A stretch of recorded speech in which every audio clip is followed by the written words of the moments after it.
Tiens. Ah, je t'ai dit que je chantais le panier. Je sais pas pourquoi. Le golf, c'est un truc de fou. Ah, c'est vrai.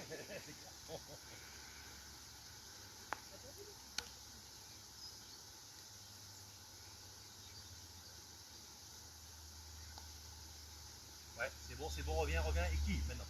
Oh, ça tu t'as boité les deux, c'est fantastique. Alors là, On peut pas mieux finir la vidéo. on déconne la vidéo. Deux petits et tout. Et boum. Allez, crac, ça c'est tout. J'espère que c'est pas des potes de 3 mètres. Hein.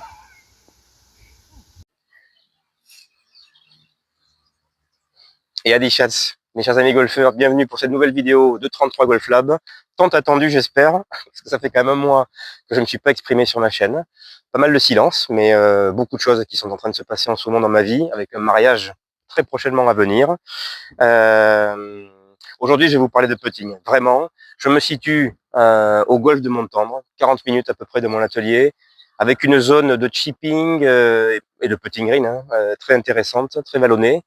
9 trous, essentiellement des par 3, qui demandent beaucoup de précision avec des petits greens. Donc oui, c'est un endroit que j'affectionne beaucoup et où je pense venir de plus en plus souvent pour m'entraîner dans le calme le plus souvent. Putting aujourd'hui, et là aussi, je pense que c'est quelque chose que j'avais déjà dit sur une de mes précédentes vidéos, le fait que je valide ce système d'avoir 2 putters dans mon sac. Je vous rappelle cette notion clé d'avoir des outils adaptés dans son sac. Chaque golfeur est unique. Dans mon cas particulier, une idée qui me trottait depuis pas mal de temps dans la tête et que je valide après des séances de practice. Après 9 trous avec Flawless qu'on a fait à la Méjane la semaine dernière, où j'ai pas excellemment puté d'ailleurs, sous le stress de sa caméra. Ça, j'avais pas anticipé cet effet de stress supplémentaire que peut avoir une caméra posée à quelques centimètres, quelques mètres de moi quand je joue. Donc, j'ai pas si mal puté que ça. Mais en tout cas, mon choix est fait, il est définitif. Je garde ces 2 outils dans mon sac. Dosage avec une lame, précision avec un maillet que je me suis construit. Je vais vous raconter comment je me les suis construits. Je vais vous dire quels sont pour moi les ingrédients clés d'un putter sur mesure. Et je pense qu'avec ça, vous serez pas mal parti pour à nouveau réfléchir de par vous-même à cet outil qui est incontournable, puisque je vous rappelle que s'il y a bien un outil que l'on est obligé de sortir à chaque trou, c'est le putter.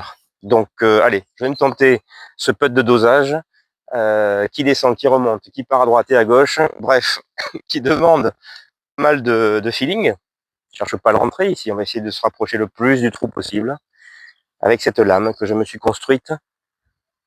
Je vous en donnerai les caractéristiques après.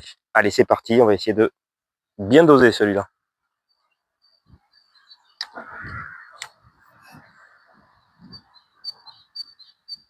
Et bien ma foi, je le prends vraiment celui-ci. À tout de suite pour la suite de cette vidéo dans le détail. Comme pour le wedging avec Dan Grieve, je ne sais pas si vous vous souvenez de cette vidéo que j'avais faite sur les 3 releases de Dan Grieve.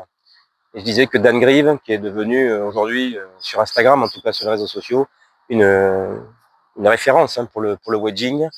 Je vous avais dit que quand j'étais tombé sur le livre de Dan Grieve, les 3 releases, et puis après sur ses vidéos, j'avais vu un gars, un coach anglais en l'occurrence, qui mettait des mots, MOTS, sur des pensées, des idées que j'avais sur les wedges, sur le bounce, sur les composantes d'un wedge.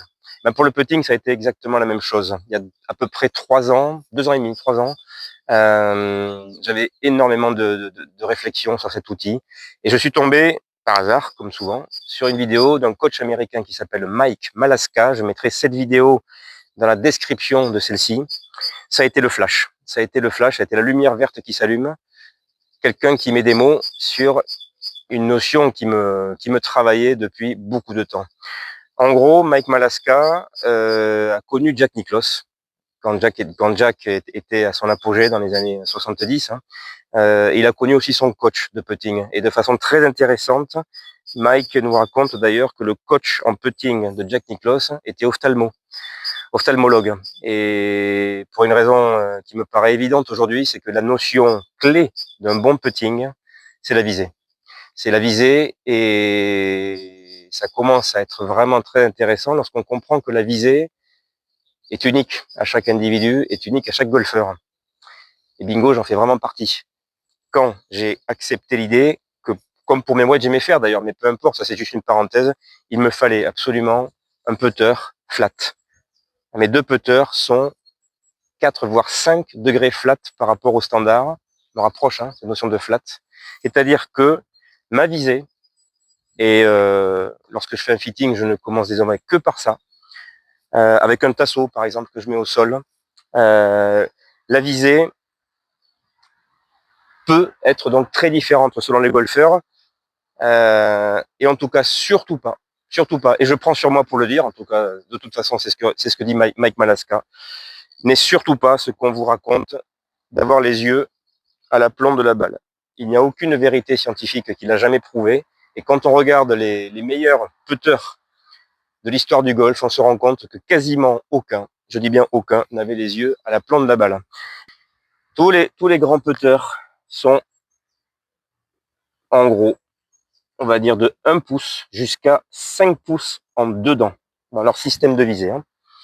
Et dans mon cas bien particulier, je ne l'ai pas mesuré, mais je pense qu'on peut affirmer, vous voyez, si je prends ma posture, je ne l'ai pas mesuré, mais vous voyez, si je mets mon œil gauche, qui est mon œil dominant à l'aplomb, je suis facile 5 pouces en dedans. En fait, il n'y avait qu'un seul golfeur, très bon putter de l'histoire du golf, qui était au-delà carrément de la visée, ici, c'était Raymond Floyd. Quelques-uns qui sont à l'aplomb, mais la grande majorité de tous ces grands putters sont en dedans. Alors pourquoi je vous dis ça? Parce que c'est vraiment le point clé, d'essayer de comprendre avec un golfeur quel est son système de visée, qui est donc, vous le voyez, unique, à nouveau selon chaque golfeur. Je veux dire par là que tant qu'on ne l'a pas, on va tourner autour du pot pendant très très longtemps, ce qui fut mon cas. J'ai longtemps été un putter moyen, en tout cas à la recherche, avec cette idée de Arnaud, mets tes yeux à l'aplomb, ok, oui, très bien. Et il se produisait inexorablement cette sensation que vous connaissez peut-être de se dire, bon voilà, je suis derrière la balle, je prends ma ligne, je vois ce putt, il est comme ceci, admettons, bord droit, je me mets devant la balle, et mince, j'ai l'impression que je n'y suis plus du tout, j'ai l'impression que je vais taper à gauche.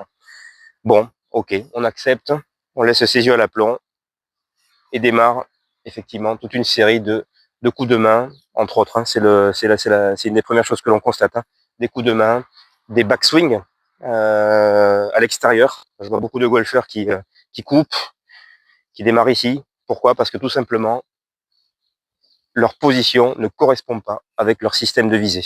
Et une fois qu'on l'a trouvé, je vous le garantis, tous les fittings que j'ai pu faire sur cette thématique, hein, des golfeurs qui montent à l'extérieur et qui coupent la balle, une fois qu'on les a recadrés dans leur système de visée, qui bien souvent étaient comme moi à l'intérieur, c'est-à-dire en reculant ici, les golfeurs, comme par miracle, se mettent à swinger en ligne ou légèrement intérieur, ce qui est, on le sait, la bonne chose au putting.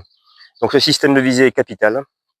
Et une fois qu'on l'a trouvé, là où les yeux du golfeur doivent se placer par rapport à la balle, on arrive à créer cet outil magique et très simple, qui aura la bonne longueur et le bon lie. Les deux vont de pair, on ne peut pas faire l'un sans l'autre.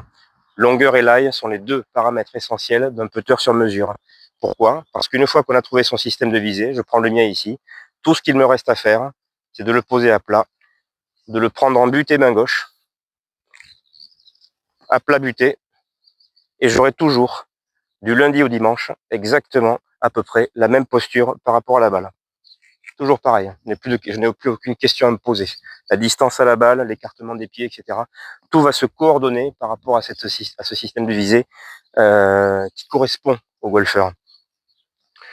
Alors vous voyez tout de suite les incidences que cela peut avoir. Ici, je tiens un discours, je pense que personne ne vous l'a dit, hein, ce que je suis en train de vous raconter, mais c'est peut-être ma différence. Pour moi, ce sont donc les deux ingrédients clés d'un putter sur mesure, la longueur et le lie. Tant que vous ne les avez pas, vous pourrez tenter autant de têtes de putter que vous voulez, de grip, de shaft, etc. Vous allez tourner autour du pot. Par contre, une fois qu'on les a, on va pouvoir rentrer dans les autres paramètres d'un putter sur mesure, que sont le grip, le poids du shaft, l'équilibrage en tête, la flexibilité et éventuellement du shaft. Je vais vous en parler un petit peu. Mais ce sont des paramètres secondaires. Les deux paramètres prioritaires sont donc la longueur et le lie.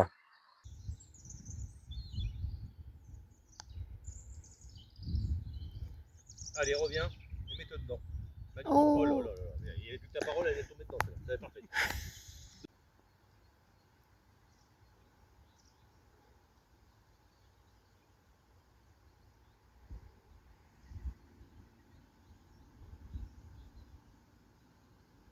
T'as un démarrage qui la sort gauche-droite, vas-y, déporté. Hop, hop, hop, hop, hop.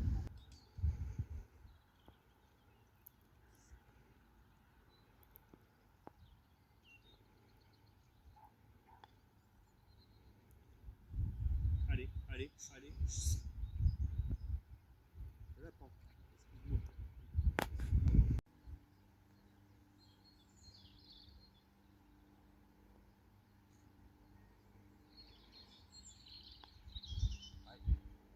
Allez, allez, allez, allez, allez, encore, encore, encore, encore, encore. Allez, c'est ça.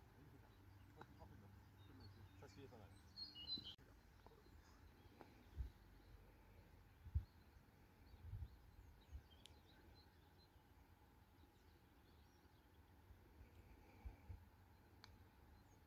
Allez, allez. Voilà, parfait.